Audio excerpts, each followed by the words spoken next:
Hello guys, Shikshit Tripathi, welcome back to my YouTube channel classify.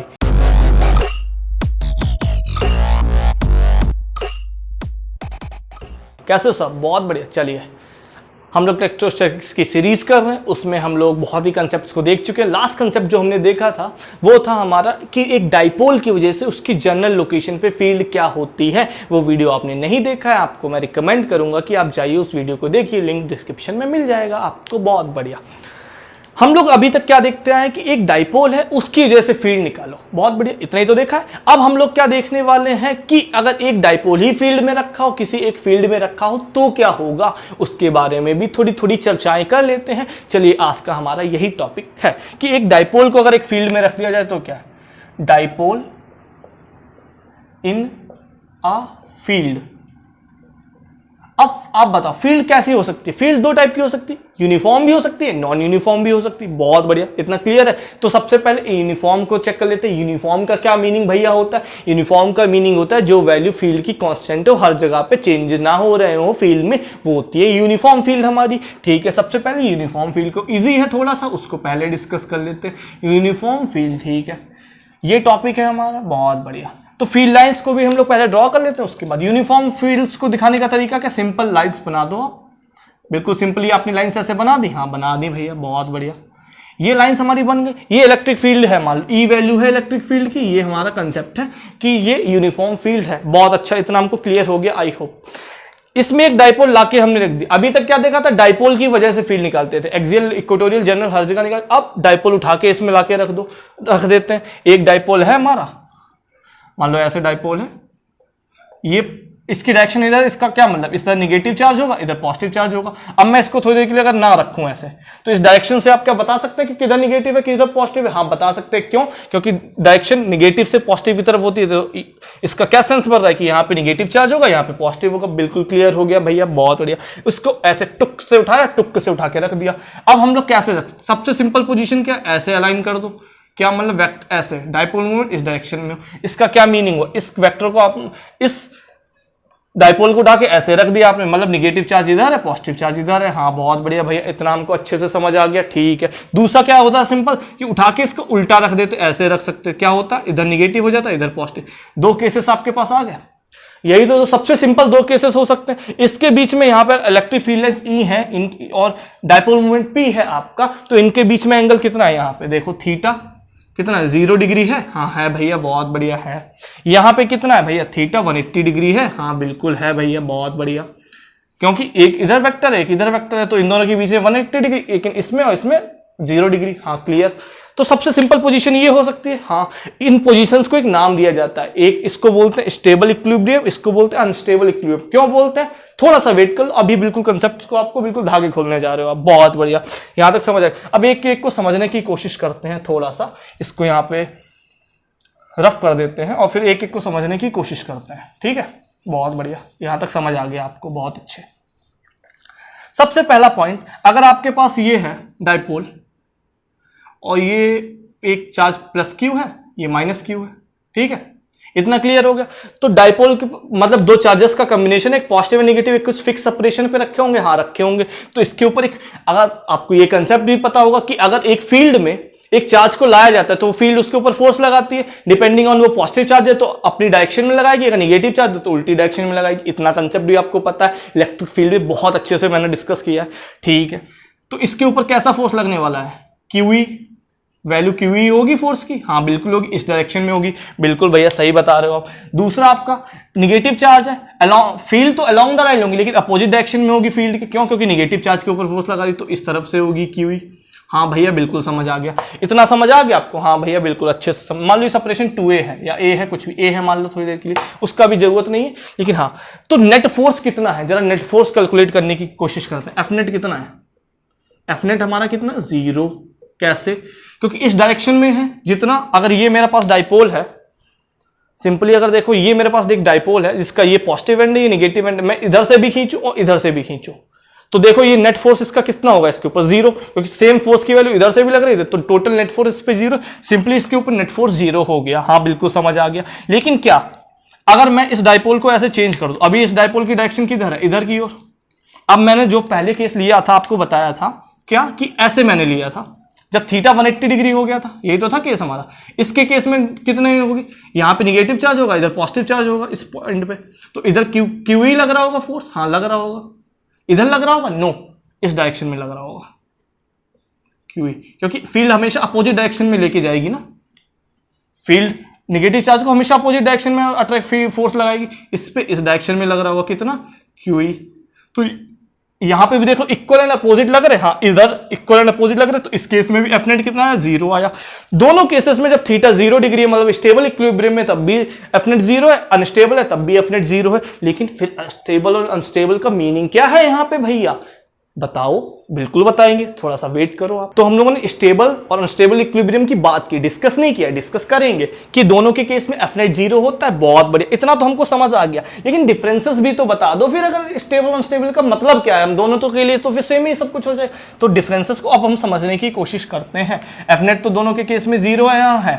अब जरा आप बताओ, इस केस में अगर मैं इस डाइपोल को स्टेबल वाले केस में वो बात करते हैं, स्टेबल का मतलब क्या, जब हमारा थीटा 0 डिग्री हो, इस चीज को समझने की करते हैं। थीटा 0 डिग्री हो, ये कौन सा होगा, स्टेबल इक्विलिब्रियम। स्टेबल इक्विलिब्रियम का मीनिंग क्या है, यहाँ पे थोड़ा सा समझने की कोशिश करते हैं बहुत प्यारे तरीके से। स्टेबल इक्विलिब्रियम है, ठीक है। फील्ड लाइंस ऐसे हैं आपकी, आपका ये वेक्टर था, इसको मैं बना रह देता हूँ, यहाँ पे मान लेते हैं इस डायरेक्शन में आपका वेक्टर था ऐसे, ठीक है, डायपोल नेगेटिव पॉजिटिव चार्ज ऐसे। तो अगर मैं इसको थोड़ा सा ऊपर हल्का सा इस एक्सिस से हटा के थोड़ा सा ऐसे बना दूं, पॉजिटिव चार्ज इधर था, नेगेटिव चार्ज इधर था, ये नेगेटिव चार्ज है, पॉजिटिव चार्ज है, क्यू ई। तो इसके ऊपर फोर्स कैसा लग रहा था, इधर क्यू ई लग रहा था, बिल्कुल बहुत बढ़िया, अच्छे से पता है। इस पे कैसा लग रहा था, इस डायरेक्शन में क्यू ई लग रहा था, अपोजिट डायरेक्शन में क्यों लग रहा था पता है। लेकिन अगर मैं इसको ऐसे रखूंगा तो ये कैसे ना घूमने की कोशिश कर रहा हो। अगर मैं इसको बोल दूं कि ये पॉजिटिव टर्मिनल है हमारा, ये नेगेटिव है, ऐसे रखा है, खींच कास के फिर से ये ऐसे पहुंचेगा, बिल्कुल हाँ ऐसे पहुंच जाएगा। देखो इसका ओरिएंटेशन क्या आपने चेंज किया, पहले ऐसे रखा था, आपने ऐसे बना कर दिया, थोड़ा सा इसको थीटा एंगल दिया, थोड़ा सा इंक्लाइन किया, फिर से ये थोड़ी देर बाद ऐसे आने की कोशिश करेगा। अपनी पोजीशन को रिटेन करना चाह रहा है, अपनी पोजीशन को रिटेन जहां पे करे वो होता है स्टेबल इक्विलिब्रियम, वहां पे स्टेबल इक्विलिब्रियम की बात होगी। पॉइंट क्लियर हो गया। अब इसके जस्ट अपोजिट चले जाता हूं मैं, इसी को यहां पे रफ कर देते हैं, फिर से इसी चीज को समझाते हैं। फील्ड लाइंस हमारी वैसे ही है, हाँ बहुत बढ़िया ऐसी थी, लेकिन हम लोगों ने अब वेक्टर को, पहले हमारा डाइपोल मूवमेंट इस डायरेक्शन में रखा था, क्योंकि हम लोग थीटा 180 डिग्री के लिए पढ़ रहे हैं ना। अब थीटा 180 डिग्री पे क्या होगा हमारा, unstable equilibrium. Unstable equilibrium, unstable equilibrium concept clear है। यहाँ पे थीटा देखिए 180, इलेक्ट्रिक फील्ड से 180 डिग्री एंगल है इन दोनों के बीच में। अब इस चीज को मैं ऐसे बना दूं कि थोड़ा सा इसको डिस्प्लेस कर देते हैं, यहाँ पे पॉजिटिव चार्ज है, यहाँ पे नेगेटिव चार्ज है, ठीक है। तो जरा बताओ फील्ड लाइंस कैसे लग रही होंगी। इसको इलेक्ट्रिक फील्ड के ऊपर पॉजिटिव डायरेक्शन में ही लगाएगा, जिधर फील्ड होती है उधर साइड में लगाते हैं हमेशा। पॉजिटिव चार्ज के ऊपर तो क्यू इधर लग रहा होगा, इसके ऊपर माइनस क्यू इधर लग रहा होगा। जो जरा जरा जरा इस चीज को आप नोटिस करो, बहुत ध्यान से नोटिस करना। क्या हमारा यही तो था, हमने ग्रीन मार्कर ही तो लिया था, इसका पॉजिटिव टर्मिनल ये बोला था, नेगेटिव ये बोला था, ऐसे ही तो रखा था जब 180 डिग्री का केस है अनस्टेबल इक्विलिब्रियम का। जैसे इसको डिस्प्लेस किया तो क्या ये इधर वापस आना चाह रहा है, नहीं, ये वापस घूम के ऐसा होना चाह रहा है। देखो क्योंकि फोर्सेस देखो उल्टी डायरेक्शन में लग रहे हैं, तो ये ऐसे ना आके ये ऐसे घूमना चाहता है। तो देखो ये अपनी पोजीशन को जस्ट रिवर्स कर दे रहा है, उस पोजीशन पे वापस नहीं आना चाह रहा है। क्या इसका मतलब हुआ, ये अनस्टेबल इक्विलिब्रियम हुआ। डिफरेंसेस आपको आई होप बहुत अच्छे से मैंने समझा के क्लियर किए हैं कि स्टेबल इक्विलिब्रियम कब, जिस पोजीशन को अगर उसके आसपास थोड़ा सा भी डिस्प्लेस करो, उस पोजीशन को रिटेन कर ले, रिटेन मतलब उसी पोजीशन में आने की कोशिश करे, तो वो आपका स्टेबल इक्विलिब्रियम होता है। इस केस में थीटा इक्वल टू 0 डिग्री पे स्टेबल इक्विलिब्रियम आएगा। और अनस्टेबल इक्विलिब्रियम क्या होता है कि अगर थोड़ा सा भी उस पोजीशन को, थोड़ा सा भी इस पोजीशन को मैंने किया तो उस पोजीशन को दोबारा रिटेन ही ना कर पाए। देखो ऐसे था, थोड़ा सा घुमा दिया तो वो हल्का सा पूरा ऐसे घूम के आ जाएगा। तो उस पोजीशन को क्या बोलते हैं, उस पोजीशन को हम लोग बोलते हैं अनस्टेबल इक्विलिब्रियम, जहां पे अपनी पोजीशन को रिटेन ना कर पाए। बहुत ही प्यारे तरीके से आपको कंसेप्ट क्लियर हो गया होगा। आई होप आप इनको इतना समझ आ गया। तो यूनिफॉर्म फील्ड में तो रखा है, तो आपका एफ नेट 0 आ रहा है, बहुत बढ़िया। लेकिन हमने क्या बोली थी, सबसे बोला था कि दो आसान पोजीशंस की बात की थी, एक नॉर्मल पोजीशन ऐसे, अभी इंक्लाइन तरीके से भी तो रखा जा सकता है। मतलब हम वेक्टर को अभी हमने ऐसे रखा है या तो ऐसे रखा है, 0 डिग्री पे या 180, बहुत सारे केसेस 0 और 180 के बीच में भी तो बहुत से एंगल होते हैं, उन पे भी तो रख सकते हैं। हाँ बिल्कुल रख सकते हैं, तो उन पे भी तो रख के देखते हैं तो क्या होता है, वो कंसेप्ट को भी एक बार डिस्कस कर लेते हैं। स्टेबल अनस्टेबल बहुत इंपॉर्टेंट है आपको, आई होप बिल्कुल अच्छे से क्लियर हो गया होगा। तो नॉर्मल पोजीशंस तो हमने देख ली कि थीटा 0 डिग्री पे या थीटा 180 डिग्री पे देख ली, लेकिन क्या उसके अलावा भी केसेस होते हैं? हाँ बिल्कुल होते हैं, तो उनकी भी तो बात करनी जरूरी है, तो करते हैं। चलिए, क्योंकि मना किया है क्या? ऐसे रखा है, बहुत बढ़िया। इलेक्ट्रिक फील्ड हमारी ऐसी तो थी, हाँ बहुत यूनिफॉर्म है, मतलब वैल्यू चेंज नहीं हो रही है, ठीक है। अब इसको, यही तो था हमारा green marker, positive term negative term. अभी हम लोग ऐसे और ऐसे रखे थे, अब हम लोग इसको एक इंक्लिनेशन पे लाके रखते हैं। इंक्लिनेशन पे लाने का मतलब, मान लो ये हमारा वेक्टर फील्ड है, ऐसे रख, वो इलेक्ट्रिक फील्ड है, डाइपोल को ऐसे रख देते हैं, मतलब इधर नेगेटिव चार्ज इधर पॉजिटिव चार्ज, इसका सेपरेशन मान लो a डिस्टेंस है, इनके बीच में सेपरेशन a है। कभी मैंने 2a भी बताया था पिछले वीडियोस में, बस वो सिर्फ कैलकुलेशंस के लिए, बाकी कुछ नहीं। मेन सेपरेशन वर्ड याद रखना, dipole is separation into charge, उन दोनों का मल्टीप्लिकेशन होता है डाइपोल मूवमेंट। तो सेपरेशन मान लो a है, चार्ज इसके ऊपर q है, ये माइनस q है, ये प्लस q है, ठीक है। इतना समझ आ गया, इतना क्लियर हो गया? हाँ हो गया। डाइपोल मूवमेंट की डायरेक्शन ऐसे ही होगी जैसे अभी मैंने बनाई थी। तो इसके ऊपर फोर्स किधर लग रहा होगा? क्यूई इधर लग रहा होगा, हाँ लग रहा है भैया, बहुत बढ़िया। इसके ऊपर फोर्स कितना लग रहा होगा? माइनस क्यूई इधर लग रहा होगा, इस डायरेक्शन में। माइनस का मतलब अपोजिट डायरेक्शन में सिर्फ लग रहा होगा, इतनी वैल्यू आ गई होगी दोनों के लिए। अब आप एक बताओ, क्या एफ नेट 0 है अब भी? हाँ एफ नेट अब भी 0 है, पॉइंट नोट रखिएगा, एफ नेट अब भी 0 है। एफ नेट अब भी 0 क्यों है? क्यों? क्योंकि देखिए इक्वल है फोर्सेस, बिल्कुल है। अपोजिट डायरेक्शन में है, बिल्कुल हाँ है। लेकिन यहां पे गौर करने की बात क्या है, क्या इनका ओरिएंटेशन एक लाइन के अलॉन्ग है? नो, इनका ओरिएंटेशन एक लाइन के अलॉन्ग नहीं है। इसकी देखिए ओरिएंटेशन इस लाइन में कुछ आ रहा है, ऐसे ऐसे जा रहा है, और इसका इसमें जा रहा है। तो इससे क्या आया? तो इससे नया टॉपिक हमारे पास क्या आया कि अगर फोर्स का ओरिएंटेशन एक लाइन में नहीं है, अगर वो फोर्सेस एक लाइन में नहीं है, तो वहां पे एक नया कंसेप्ट आया, टॉर्क, टारक, टॉरक, टार्क, कुछ भी, तारक कुछ भी बोल सकते हो। टारक मेहता का उल्टा चश्मा आप लोग देखते होंगे, तो टॉर्क रिलेट करने के लिए मजे में बोल दिया, बाकी उसका कोई ऐसा रिलेशन नहीं है हमारा, क्योंकि वो तो बहुत ही बड़ा सीरियल है, उसकी बात नहीं करते हैं यहाँ पे। टॉर्क, टॉर्क का कंसेप्ट आया हमारा? हाँ बिल्कुल आया। टॉर्क आया क्यों? क्योंकि देखिए अब आप ये डाइपोल ऐसे रखा है, अब आप ऐसे बताओ, ये डाइपोल ऐसे रखा है, अभी इसका जब ओरिएंटेशन ऐसा था तो इधर से खींचो, इधर से कोई भी इसकी रोटेशन की पॉसिबिलिटी है नहीं। टॉर्क का कंसेप्ट का क्या मीनिंग होता है? टॉर्क का कंसेप्ट का सिंपल मीनिंग होता है एक ऐसा फोर्स जो कि रिस्पॉन्सिबल हो जाए रोटेशन के लिए, जो कि रोटेशन के काम में आ जाए, तो वो टॉर्क प्रोड्यूस करवा देता है। टॉर्क क्या होता है? आर क्रॉस एफ, अभी वो सब लिखेंगे, लेकिन पहले थोड़ा सा फील को पकड़ते हैं। टॉर्क की फील कैसे लेंगे? ये ऐसे जब फोर्सेस थे तो कोई काम नहीं कर रहा था, कोई रोटेशन नहीं हो रहा, लेकिन जब फोर्सेस ऐसे हों, ऐसे लगना, तो देखो इसको हल्का सा रोटेट कर, जैसे आप ऐसे इस डायरेक्शन में एक फोर्स लगा रहे हैं, एक इस डायरेक्शन में, तो देखिए हल्का सा इसको तुरंत ये रोटेशन करने की पॉसिबिलिटी आ रही है। ऐसे ये अपनी लाइन के लॉन्ग ऐसे देखो घूम रहा है, तो ये रोटेशन की पॉसिबिलिटी आ गई। हाँ, तो यहाँ पे रोटेशन का पॉसिबिलिटी आ गई, तो टॉर्क आ गया। टॉर्क क्या होता है हमारा? टॉर्क होता है आर क्रॉस एफ। आर क्या होती है?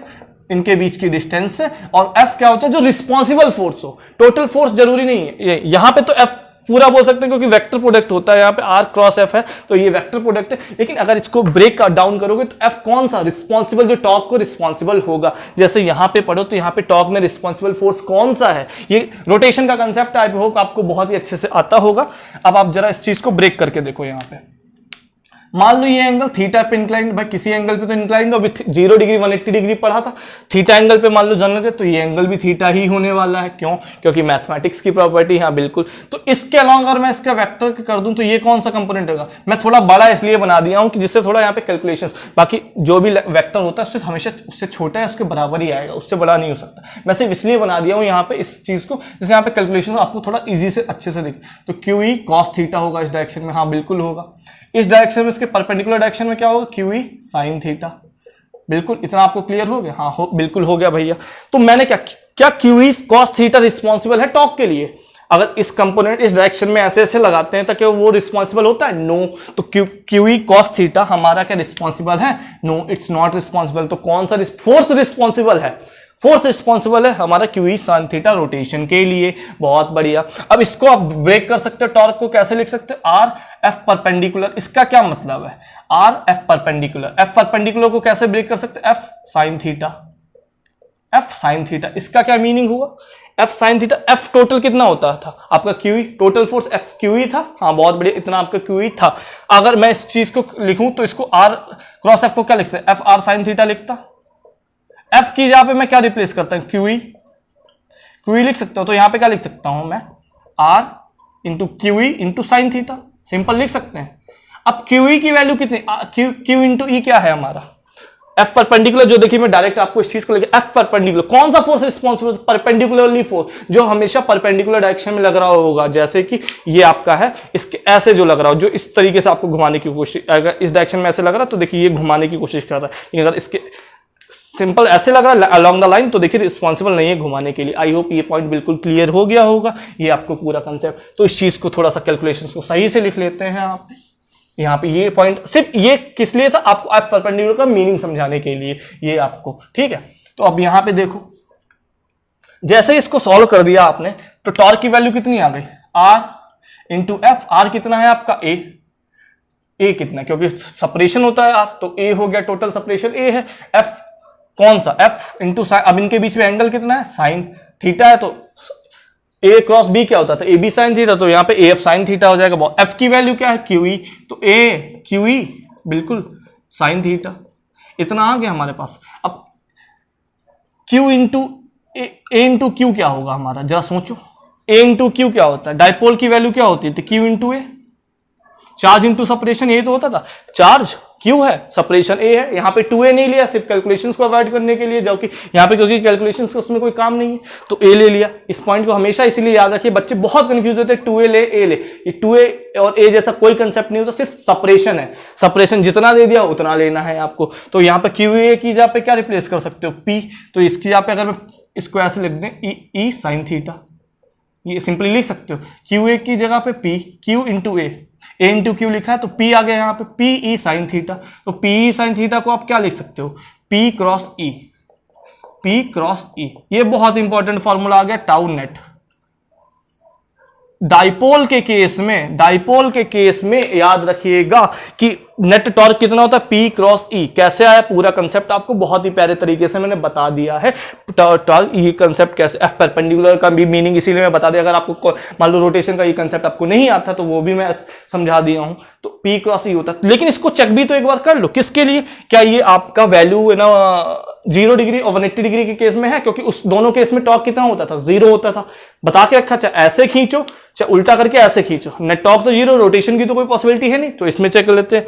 पीई साइन थीटा होता था, थीटा की जगह पे 0 डिग्री डालो तब भी देखो 0 आएगा, sine of 0 degree 0, sine of 180 degree भी 0। तो टॉर्क दोनों केस में, जब स्टेबल पोजीशन हो अनस्टेबल पोजीशन हो, ध्यान रखिएगा, स्टेबल कौन सी, जब 0 हो थीटा 0 डिग्री हो, अनस्टेबल का जो थीटा 180 डिग्री हो, दोनों पता है आपको। तो दोनों के केस में टॉर्क कितना होता है, टॉर्क 0 होता है, और बाकी केसेस में टॉर्क की वैल्यू दी जाती है P क्रॉस ई से। ये आई होप पूरा कंसेप्ट आपको क्लियर हो गया होगा, बहुत अच्छा आपको ये समझ आ गया। अब इसके बाद हम लोग नेक्स्ट किसकी बात करने जा रहे हैं, अभी हम लोगों ने यूनिफॉर्म फील्ड की बात की थी ना, अब हम लोग थोड़ा सा नॉन यूनिफॉर्म फील्ड, जो कि इतना इंपॉर्टेंट नहीं, लेकिन कभी कभी इसमें एडवांस लेवल पे क्वेश्चंस आ जाते हैं, तो वहां पे देखने के लिए हम लोग थोड़ा सा सीख लेते हैं, जिससे हमको कभी कोई दिक्कत ना पड़े। ये कंसेप्ट आई होप आपको पूरा क्लियर हो गया। चलिए आगे बढ़ते हैं। तो यूनिफॉर्म फील्ड की हमने बात कर ली, हाँ बिल्कुल कर ली। तो अब कौन सी पढ़नी है, नॉन यूनिफॉर्म। तो हेडिंग में क्या, डाइपोल इन अ फील्ड, कौन सी फील्ड, लेकिन नॉन यूनिफॉर्म।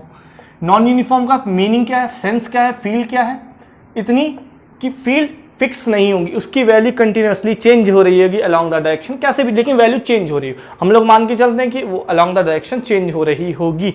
तो फील्ड लाइंस को अगर मैं बनाऊं तो फील्ड लाइंस हमारी ऐसे हो गई, लेकिन इस केस में क्या है, इस केस में सिंपल ये इलेक्ट्रिक फील्ड लाइंस जो भी वैल्यू है इलेक्ट्रिक फील्ड की, क्या यहाँ पे कांस्टेंट है, नो। अगर वैल्यू यहाँ पे E1 है तो अलोंग द लाइन चल के यहाँ पे E2 हो जाएगी। हो सकता है E2 ज्यादा हो, E1 ज्यादा, वो नहीं हमको पता, हो सकता है कोई भी ज्यादा हो सकती है, लेकिन ये कंफर्म है ये दोनों बराबर नहीं होंगी, क्योंकि फील्ड लाइंस चेंज हो रही है, इलेक्ट्रिक फील्ड की वैल्यू चेंज हो रही है। तो इतना कंसेप्ट आपको क्लियर हो गया, हाँ हो गया, बहुत बढ़िया, इतना समझ आ गया। हाँ नॉन यूनिफॉर्म का मीनिंग क्या होता है, हाँ हो गया। डाइपोल एक हमने लिया, मान लो dx लेंथ का डाइपोल है। ये कंसेप्ट थोड़ा एडवांस कंसेप्ट है, हाईली एडवांस कंसेप्ट है, इसके क्वेश्चंस आने के चांसेस बहुत कम है, लेकिन अगर कभी आ गया इन केस तो आपको पता होना चाहिए। है सिंपल, लेकिन इसको बच्चे अवॉइड कर देते हैं, तो मैं आपसे रिक्वेस्ट करूंगा कि आप इस चीज को अवॉइड ना करें, देख लें, जिससे कभी आ गया तो इनकेस आप वहां पे सोचे ना कि ये काश पढ़ लिए होते तो पता चल जाता। तो ये कंसेप्ट आपको एक बार देखना है। मान लो ये dx लेंथ का है, dx लेंथ क्यों ली? क्योंकि छोटी लेंथ हमको चाहिए, इसलिए अभी क्यों है ना हम यूज कर रहे हैं। हमको पता है डाइपोल शॉर्ट डाइपोल होता है, शॉर्ट डाइपोल का क्या मीनिंग? छोटा, उसके बीच का सेपरेशन बहुत ही कम होना चाहिए था, बिल्कुल इतना समझ जानते थे। यहाँ पे क्या क्यू चार्ज है, यहाँ पे माइनस क्यू चार्ज है, डाइपोल की डायरेक्शन ये हो गई, इतना तो क्लियर है। ये तो हमारा बेसिक कंसेप्ट है। पी की वैल्यू कितनी होगी? Charge Q into D x, इतना बिल्कुल इतना कंसेप्ट क्लियर है, यहाँ तक तो बेसिक है।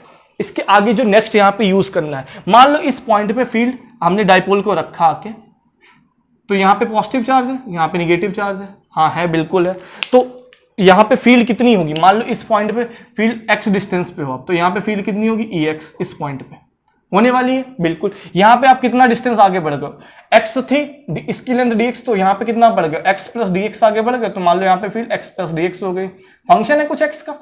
मैं फंक्शन क्यों बना रहा हूँ? क्योंकि हमको नहीं पता ना वैल्यू एक्चुअल में, हमको नहीं पता एक्चुअल में वैल्यू कितनी है। पहले हमको वैल्यू नोन थी तो हम यहाँ पे भी ई लिखते थे, यहाँ पे भी, लेकिन अब हमको अननोन फील्ड है ना, वो कैसे भी वेरी कर सकती है। तो हम लोग मानते हैं कुछ फंक्शन होगी, मान लो फंक्शन दी गई 1/x3, तो हम लोग है ना यहाँ पे ई की यहाँ पे 1/x3 सीधे लिख देंगे। इस केस में x प्लस dx का होल क्यूब लिख देंगे। वो तो कुछ भी दिया जा सकता है, वो हमको नहीं देखना, वो हमारे लिए इतना इंपॉर्टेंट नहीं है। क्यों? क्योंकि फील्ड कुछ भी हो सकती है, कंसेप्ट इंपॉर्टेंट है ना, कंसेप्ट पे ध्यान दो। यहाँ पे ex होगी और dx ही तो आगे बढ़ो, क्योंकि यहाँ पे मान लो x डिस्टेंस पे हो, किसी पॉइंट से रेफरेंस से आप x पे हो, तो उसमें x प्लस dx ही तो आगे बढ़ो, हाँ इतने बढ़ गए। तो एफ नेट कितना आने वाला है? क्या 0 होगा? नो, क्योंकि फील्ड वेरी कर रही है, तो दोनों पॉइंट चार्जेस तो क्यू ही है, एक प्लस क्यू एक माइनस क्यू, लेकिन इस पे फील्ड कैसे लग रही होगी? Q E X plus D x इतनी लग रही होगी।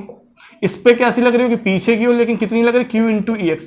क्या एफ नेट 0 आएगा? दोनों फोर्सेस इक्वल है? नो, दोनों फोर्सेस इक्वल नहीं है। तो एफ नेट कितना आने वाला है हमारा? जरा कैलकुलेट करते हैं एफ नेट की वैल्यू।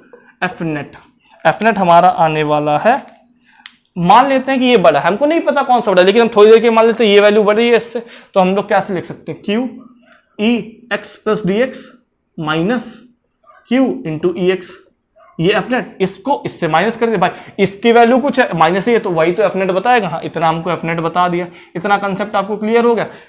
यूनिफॉर्म फील्ड में कितना होता था? एफ नेट 0 होता था, पता था, लेकिन यहाँ पे एफ नेट कितना? 0 नहीं है। इतनी वैल्यू इस तरीके से कुछ दे, ये कंसेप्ट, इसको फॉर्मूले को रटना नहीं बैठ गए कि Q into E X plus D x जैसे आंख बंद कर ले, नो, इसको रटना, इस कंसेप्ट को समझना है। ई डी एक्स का मतलब यहाँ पे कुछ है, उसके बाद इसका डी एक्स का सेपरेशन है, उसके बाद यहाँ पे कुछ तरीके से आपको फंक्शन दिया गया होगा, उस तरीके से आपको लिखना पड़ेगा। बिल्कुल इतना क्लियर हो गया। अब इतना एफ नेट, अगर मैं इसमें थोड़ी सी अच्छी चीज करूं, इसको मैं हटा देता हूं, अगर मैं इसको थोड़ा सा सही से लिखने की कोशिश करूं, एफ को यहाँ पे मैं क्यू को बाहर ले लूं, अंदर क्या बचा? ई एक्स प्लस डी एक्स, बहुत बढ़िया, माइनस ई एक्स, इतना ही तो बचा। अगर मैं इसको डी एक्स से डिवाइड एंड डी एक्स से मल्टीप्लाई कर दूं, कर सकते हैं, बिल्कुल कर सकते हैं, सिंपल मल्टीप्लाई किया डिवाइड, ये जुगाड़ होती है, टेक्निक्स होती हैं। तो ये क्या बन गया जरा नोटिस करो, मैथ्स वाले बच्चे हो तो आप एक बार में समझ जाओगे। नीट और मेडिकल की प्रिपरेशन जो कर, उसको थोड़ा सा डाउट हो सकता है, उनको थोड़ा सा इसको रटना पड़ेगा, क्योंकि उनको मैथमेटिक्स इतनी बताई नहीं जाती है। डिफरेंशिएशन का बिल्कुल बेसिक होता है, डिफरेंशिएशन जब आप बिल्कुल बेसिक लेवल पे करते हो जाके, वहां पे होता है, ये होता है differentiation, D by D x, ये डी ई हो जाएगा। आप किसका डिफरेंशिएशन कर रहे हो? डी एक्स का, तो इसकी यहाँ पे आप सिंपली लिख सकते हो D by D E D x into Q D x, ये डी बाई डी ई आ गया। ये डी बाई डी ई क्या?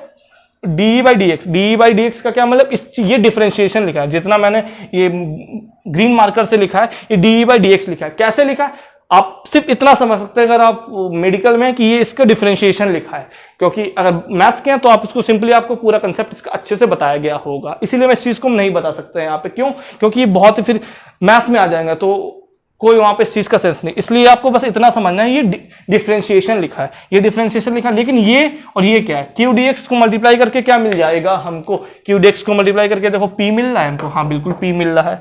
तो इस चीज को जरा सा ऊपर लिखते हैं, तो यहाँ पे एफ की वैल्यू कितनी आ गई है? Q into D X, P आ गया, डी बाई डी एक्स। इसका फील्ड पकड़ते हैं, फील्ड बहुत इंपॉर्टेंट, ये फॉर्मूला हमारा आया एफ नेट का, ये बहुत इंपॉर्टेंट है, बहुत ही दिमाग में सेट रखना है। इसका फील्ड पकड़ा देता हूं, जिससे आपको बिल्कुल कभी दिक्कत ही ना हो। फील्ड वेरी कर रही है, डिफरेंशिएशन का क्या मतलब? हम लोग वेरी कर रहे हैं तो उसके ना वैल्यू को निकालते हैं, differentiation D by D x, उसकी उस वैल्यू आएगी।